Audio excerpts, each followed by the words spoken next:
Hello, my name is Antonio Valente. For over 20 years, I've been working in financial services as a trusted resource to help individuals, families, and companies create and protect their legacy. Most people think being a financial advisor is about stocks and bonds, but those are just tools in our toolbox. It's been my experience that most successful people are driven by living a life of purpose, and that's the secret ingredient in creating a legacy. So gear up, because we're about to climb the Legacy Summit.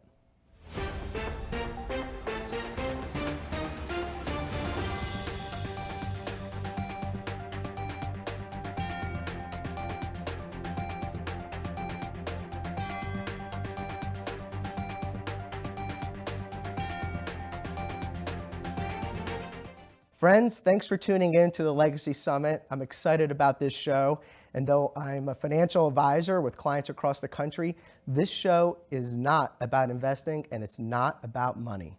It's about living a life of purpose and my conversations with individuals and organizations that are legacy driven. This is Series 1, Episode 1 of the Legacy Summit, and I'm obviously thrilled about that. But what I'm even more excited about is that Lynne McLean is my guest on this inaugural episode. She's the definition of a selfless leader, and her organization is doing incredible work saving and changing lives of children in our community. And my guess is that most people don't even know that this organization exists. And well, we're going to change that today. Lynne, welcome to the Legacy Summit. Thank you for having me, Antonio. You bet. I hope you brought your mountain hiking gear. Well, I actually don't own any mountain hiking gear, but I have climbed a few mountains in my time without it, so I think we'll be okay. I think we're going to be all right. Lynne, I'm going to take a quick minute here. I want to share some highlights from your bio. Lynne McLean, she's the CEO of the Children's Advocacy Center of Collin County. She's a veteran in the field of child protection. You got your start in child welfare with Child Protective Services. You served 14 years as an investigation caseworker, a supervisor, and then program director. You earned a master's degree in social work from the University of Texas at Arlington, and you hold multiple distinctions as a member of the Leadership Texas Alumni Association, a recipient of the Child Advocate of the Year Award from the Mental Health Association, and a graduate from the nonprofit Executive Leadership Program at Stanford University. Hold on, I'm not even close to being done here. You began your career in nonprofit at Child and Family Guidance Center. You served as the Director of Family Life Education, and you expanded the organizational educational outreach to parents and underserved families to help prevent child abuse. You're the past Executive Director of Community Partners of Dallas and Greater Texas Community Partners.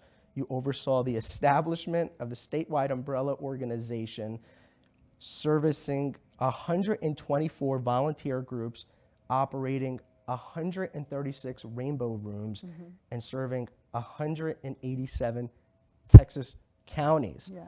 Right? Under your leadership now, the center has grown from 29 to 60 employees. You're working collaboratively with board members, folks in the community, partner agencies at large to facilitate what the center is doing for children and for the non-offending family members, and it's at no cost. That's Lynne, right. That's a whole lot. I've been doing this work a long time. That's a whole lot. It's incredible. You're living a life of service. I want to start a little bit about the beginning, okay? I want to start and talk about the time before your current role as CEO at the center. So when did you know that you wanted to go down the path of helping children? Well, Antonio, I always knew, it's actually kind of an interesting story. I always knew I wanted to be in some profession that helped children. And so I decided I wanted to be a social worker. But throughout my undergraduate and graduate career in college, I always said I would do anything but work in the field of child abuse because it would break my heart and I would want to take the children home with me. And I just did not want to do it. But then the reality of life set in. I mean, when I got my master's degree in social work, I was 24 years old. I had no professional work experience. I had very little life experience. And so I was working at the Safeway, as I had all the way through college. And I continued, after I got my master's degree, working there for 5 months, looking for a job, and no one would hire me. And so Child Protective Services, of course, was hiring. And I thought, well, I can go and work for CPS for a couple of years just to get some professional experience under my belt, and then I can move on to help children in another way. But what happened is that I fell in love with the power of the work. And I don't mean the power of the state. I mean the power of the work, knowing that you were making a difference in a child's life every single day. And so, much to my surprise, it became my life's work. That was not what I set out to do, but it has been powerful work that I've gotten to do. It's life-changing. Yeah, absolutely. That's It's right. life-changing. Lynne, talk a little bit about the Children's Advocacy Center of Collin County. We're going to refer to it today as the center. I don't think a lot of folks know that this organization exists. I think we're the best kept secret in Collin County. That's Okay. what I think. The mission of the Children's Advocacy Center is to provide safety, healing, and justice for children that are victimized by abuse or neglect in Collin County. And we accomplish that mission through a multidisciplinary team approach, co-housing and coordinating the efforts of all of the professionals involved in child abuse cases in one location. And so what that means is that children come through one door and they receive all the services they need to be safe and to heal and to go on to lead healthy, happy lives. Now, as you say, I think a lot of people don't know about what we do, but we have been providing these services for 30 years in Collin County. And in that time, and you know this, that Collin County has grown exponentially in those 30 years, and we have grown as well. So we've grown from a staff of 3 to a staff of 65, from one office that was 1,480 square feet to 2 campuses that are a total of 93,000 square feet, from a budget of $184,000 to a budget of $6.7 million. But the most important thing, really, is that in those 30 years, we have provided these life-changing services to more than 75,000 children and family members. That's incredible. Yeah. The numbers that you're throwing around are staggering. They're incredible. And most folks don't know that you're out here doing that. Now, you have multiple buildings now, right? There's That's right. expansion. There was the headquarters that's in Plano, and now there's the new facility in McKinney. Is that correct? That's right. Yeah, Excellent. we just opened that in September. Unbelievable. And these buildings are become now a place of refuge, to become a place of safety and comfort for the children. And we have one of the videos here. We're going to pull up a quick video of the new building in McKinney. We're going to share that real quick with our folks here. Okay, great. Emilio, let's pull up that video and let's share that with our audience.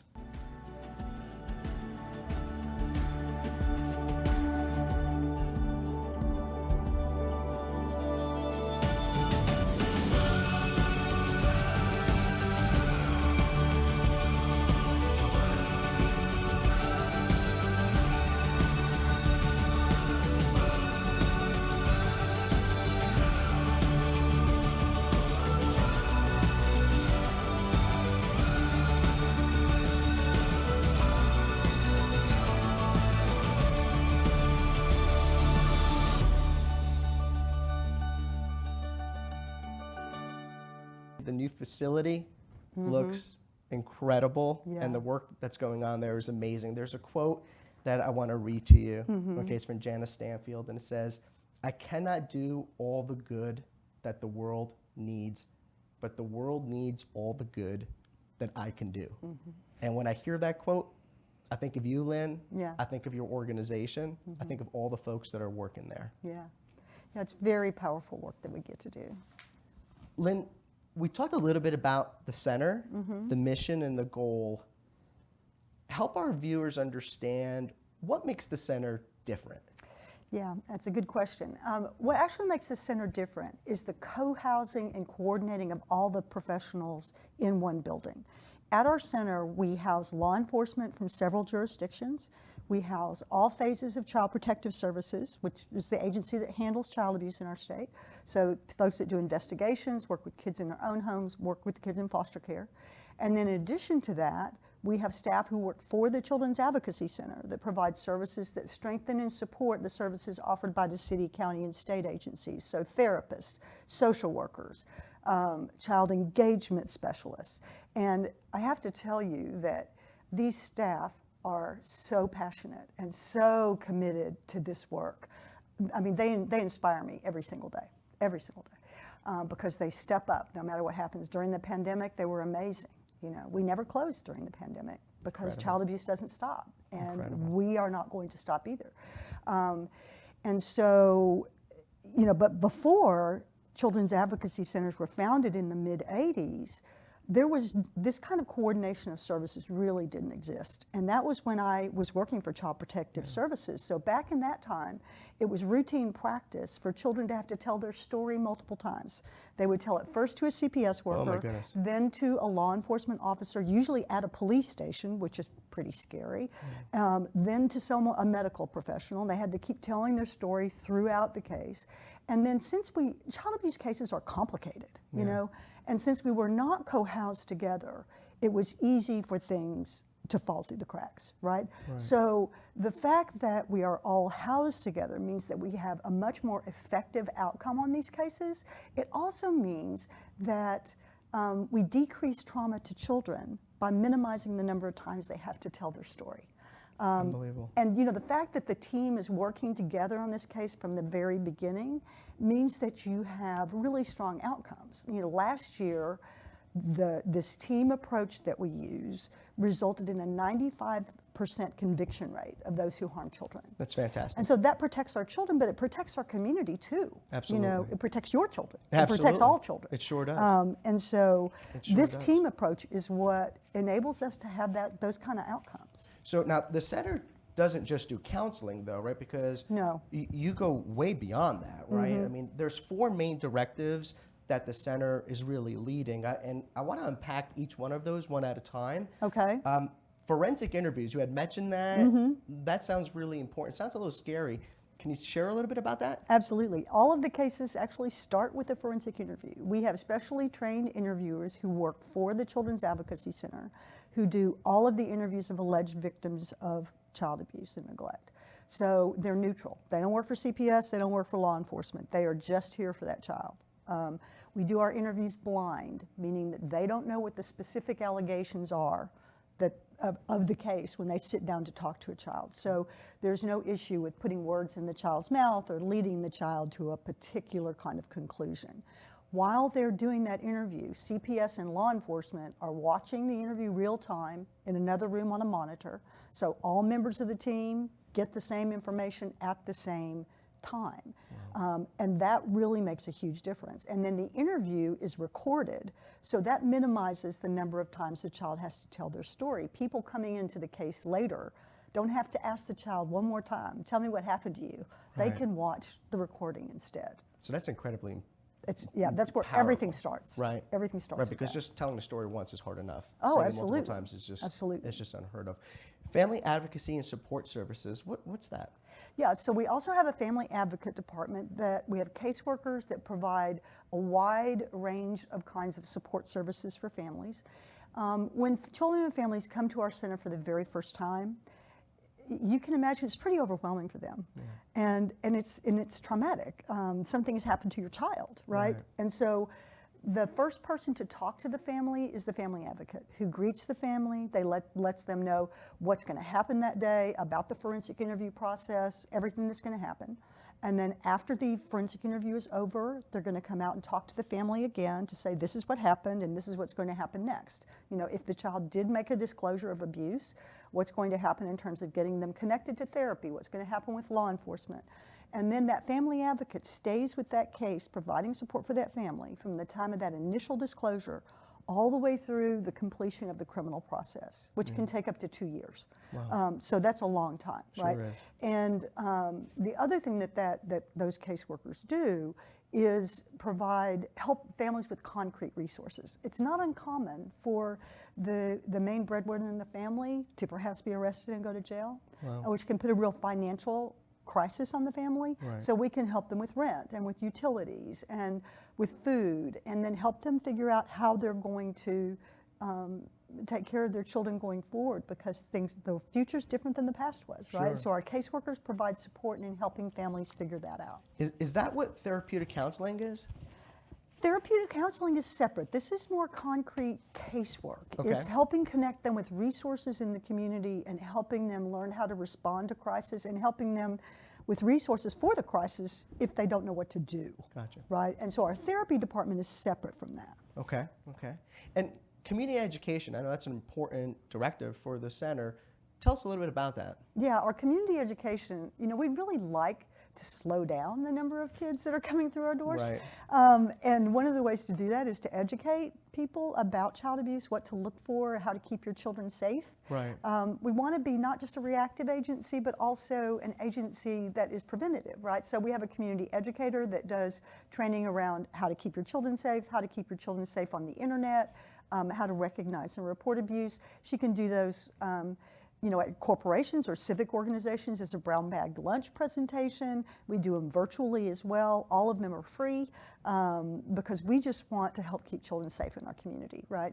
And then we also have a Kids Count Players puppet troupe that goes into schools in Collin County, kindergarten, first and second grade, and teaches kids about body safety and how to keep themselves safe. Oh my God. So you put all these things together and we get a better understanding of how effective the intervention is. This center is. And I really should talk a little bit more about our therapy program. Yeah, please do. Because our therapy, we have a full-scale therapy program at our center. We know that child abuse doesn't just impact the victim, it impacts the whole family. So we offer services to the victim and to all family members, including siblings. And we offer a wide range of treatment modalities, so music therapy, art therapy, play therapy, individual therapy, group therapy, because we know children heal differently, and we want them to have the kind of intervention that's going to be most effective for them, right? So we have a very skilled staff that does a wide variety of treatment modalities. And all of the interventions that we use are trauma-informed, meaning that they've been tested and there's been research done on them to show that they are effective with children and families that have experienced this kind of trauma, because it's pretty serious trauma, right? You bet. But probably the thing I'm most proud of that we do is that we provide all of our services at no charge, as you said earlier. Right. We provide them for as long as children and families need our help. Meaning that child who comes to see us at the age of 8 and finishes their therapy can come back when they're a teenager if the issues come back up, can come back as an adult. So we can provide support for them throughout their healing journey and also help them be safe parents for their own children. Absolutely, they break the cycle. Yeah, absolutely. That's unbelievable. Lynn, this is incredible stuff. Folks, we're going to take a quick break, but when we come back, we're going to talk about the impact that the center is having in our community. Plus, we're going to talk about how you all can help get involved with the center. So stick around with the Legacy Summit. We'll be back in just a minute. Experience. It makes all the difference. The Penn Valente Group has decades of experience in navigating clients through various market cycles since the early 1980s. We have the experience investors need to help make the right decisions when it matters most. We invest our time in building strong relationships with our clients. This leads to better outcomes for our clients. Investing for the long run is the right advice, but it ignores basic human nature. The fear and greed cycle leads investors to buy high and sell low. We help our clients become informed investors by maintaining the highest standard of care with consistent communication regardless of the market's direction. We act as the voice of reason with realistic expectations for how markets actually behave. Over shorter periods, market returns have a very wide range of results. Over longer time periods, outcomes tend to center around long-term averages. History matters. We don't panic during times of market stress. Big drawdowns in the stock market have been a common occurrence, and we understand that's typically when our clients need us most, and the manifestation of our work together will likely be most evident. We prefer preparation over panic and understand that though diversification is key, it is also hard. Why? Because true diversification means holding underperforming assets. If everything is working, it means your portfolio is not actually diversified. With the knowledge of behavioral biases such as loss aversion, we understand that losses are more painful than gains are pleasing. The math behind diversification makes sense, but its psychology can be troubling. Experience. It makes all the difference, and that's peace of mind for our clients when it matters most. Give us a call at 214-373-2925 or find us online at pennvalentegroup.com. Let's see how our experience can help you better achieve your goals and enhance your family legacy.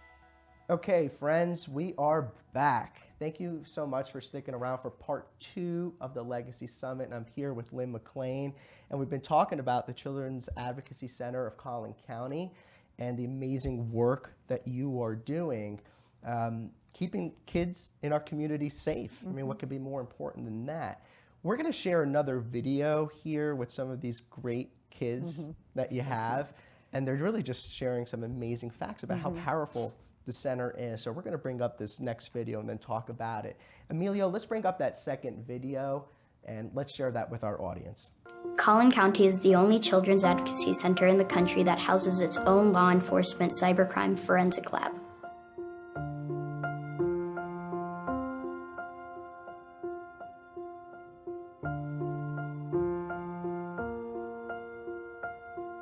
Over the past 12 years, this partnership has been responsible for 24,185 years in prison and 102 life sentences. Lynn, I mean, that's incredible. The numbers that are coming out of here are incredible. Tell us a little bit more about that. Yeah, I mean, I know the numbers are astounding. And, you know, I think it can be easy to think that child abuse happens someplace other than where you are. Yeah. I mean, it's easier that way, but it's really not the truth. Right. I mean, child abuse does not discriminate. Right. It happens in all races, across all ethnicities, within all religions, in every socioeconomic group, in every zip code, even in Collin County. It happens in every zip code. I mean, just last year, there were 5,990 reports of abuse in Collin County. And from those cases, from those reports, there were 5,310 confirmed victims of child abuse, which is surprising to a lot of people. That number is 100 times more than I would have ever thought. Right. Yeah. I know. Lynn, you, your organization, the center, all those associates, they're all working so hard, but you can't do it alone, right? I mean, you need help. The kids need help. And I want to focus a little bit about how we can get viewers out there engaged with the center. So I know the center has multiple channels for people to get involved, and I want to talk about a couple of those ways. So the first one is you have corporate and community partners. Can you talk a little bit about that? Yeah, absolutely. We have a number, they're very near and dear to our heart, our corporate and business partners that step up to help us be able to achieve this mission. And there are a variety of projects that they can do. One of the things we have at the center is a rainbow room. It's an emergency resource center. It's stocked with all new items that caseworkers and staff can access for children. So shoes, socks, underwear, diapers, baby formula, pajamas, almost anything you can think of that your child needs is in the rainbow room. And so one of the things that businesses can do, and civics groups do it too, is to do a drive for the rainbow room, like collect pajamas, collect shoes, collect anything that you can think of that a child needs, right? that we need that. And we always have a wish list on our website so you can see what our biggest needs are, and then you can look at that and do a collection. That's an easy way to help. We also have two large programs that really rely on community support. One is our back to school fair, which obviously we do in the summer. You can go online, you can buy a school supply pack from Amazon, they'll ship it directly to us, we'll make sure it gets to children. That's an easy way to help. You can also do a drive for and collect backpacks, lunch boxes, school supplies, and then on a certain day we have all the parents and children come to the center and they get the school supplies in the backpacks, and then pre-pandemic, we were also doing haircuts for them. They got to pick out a pair of shoes. We hope to get back to that this year.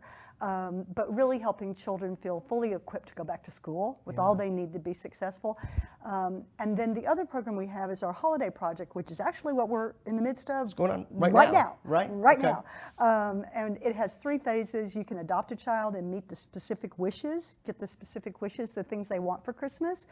Thankfully, all of our children are now adopted, so that's great. We have an adopt a family program where you can meet bigger needs for families, often relatives that take in children and need more help. And then we have a holiday store. So we have groups that do toy drives and collect toys and bring them to the center.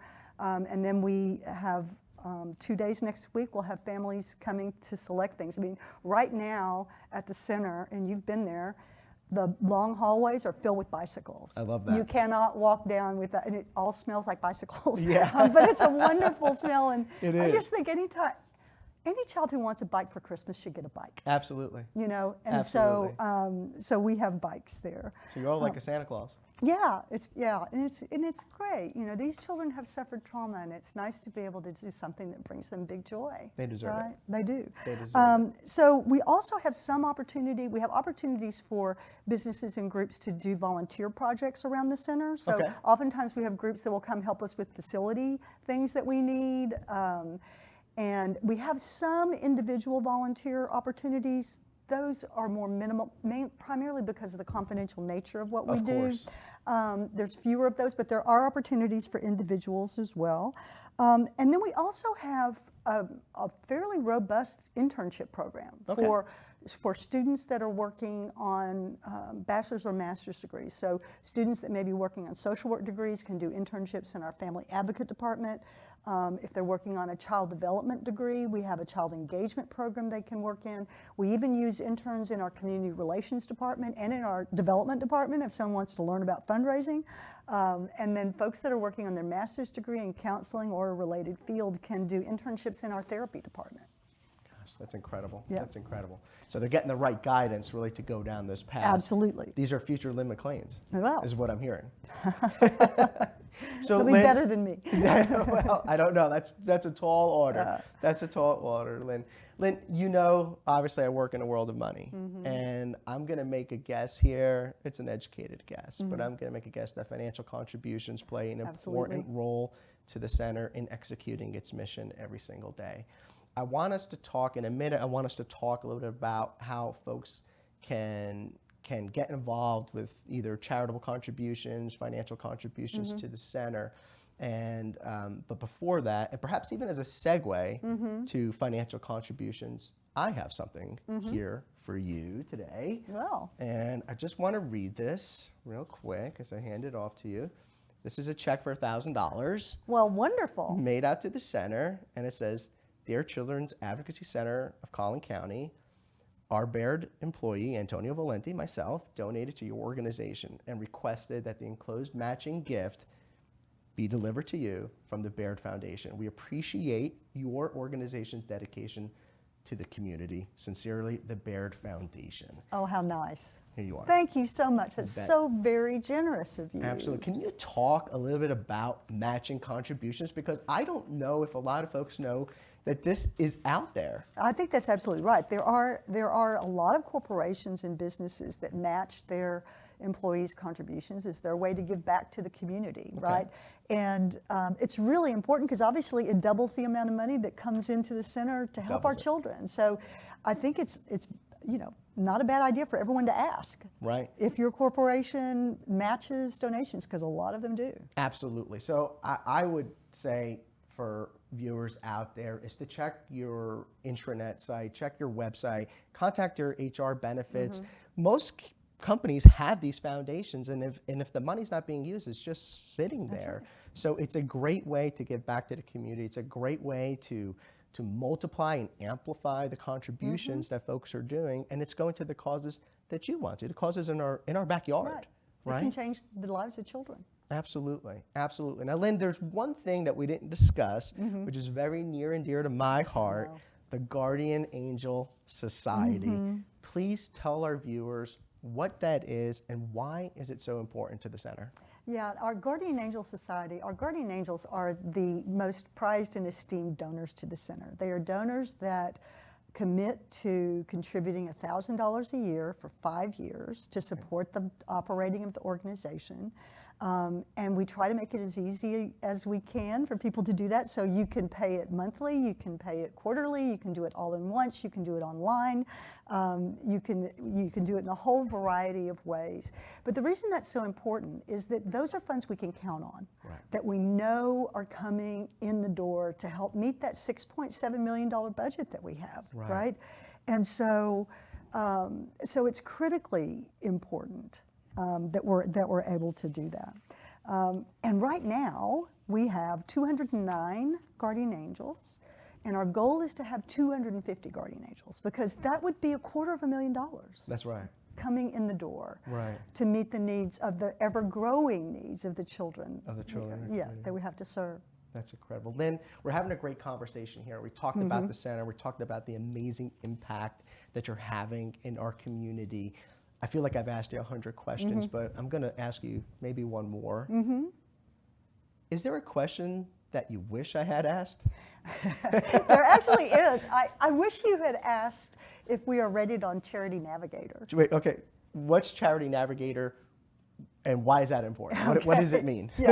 So Charity Navigator is the nation's leading charity evaluator. Okay. And as you know, there's really nothing more important than donors being able to trust that we do what we say we do with your money, that we are prudent with how we spend our funds, that the majority of the funds we raise go to program services and not to administrative services. And so Charity Navigator looks at all of your financials and makes a rating. And we have been rated as 4 stars on Charity Navigator for 12 years in a row, which is the highest rating you can get, 12 years in a row, and only 3% of charities nationwide have held that rating for that long. And that's just something we're very proud of, because we want people to be able to trust that we spend their money wisely. Right. You know? So that's stewardship. Yeah, absolutely. That's absolutely. exactly what that is. The only other thing I'd like to say on a totally different topic is that people may wonder if children really can heal after suffering this kind of trauma. Okay. And I have to tell you that they can. We have seen it. We have seen lives transformed. We have heard from children who are now adults who go on to be social workers or other kind of helping professionals. I mean, we are a place of hope. Yeah. That's incredible. Lynn, I cannot thank you enough for being here today on set with us at the Legacy Summit. I know your day is busy, and I know those kids are out there and they're counting on you for your leadership and stewardship. It's a privilege of ours to have you as our inaugural guest here on the Legacy Summit. And it's a real honor of mine to be a personal friend of yours and a friend to the center. So to our viewers, I'm going to encourage you to please log on to the center's website. If you're listening to the webcast and not watching it, it's www.cacccollincounty.org, CACCOLLIN county.org, and you can learn more about the center. You can see the rooms that we talked about, the Rainbow Room, and you can see all the different ways to give back and to really be part of this amazing story here in Collin County. There's a saying, I have a saying, that when it comes to kids, it is always the giving season. So the center, you said, is currently at 209 guardian angels, which means we're only 41 away from 250. So my call to action to our viewers out there and to our listeners out there is, let's work together. Let's get the center to 250 guardian angels, and let's do it over the next month, because I believe that we can do it together. That'd be very exciting. Wouldn't it? Yeah, absolutely. Let's do it, folks. Let's get it done. So thank you, everyone. We are out of time here today. Again, my name is Antonio Valente, and I'm a financial advisor here in Dallas, servicing clients across the country.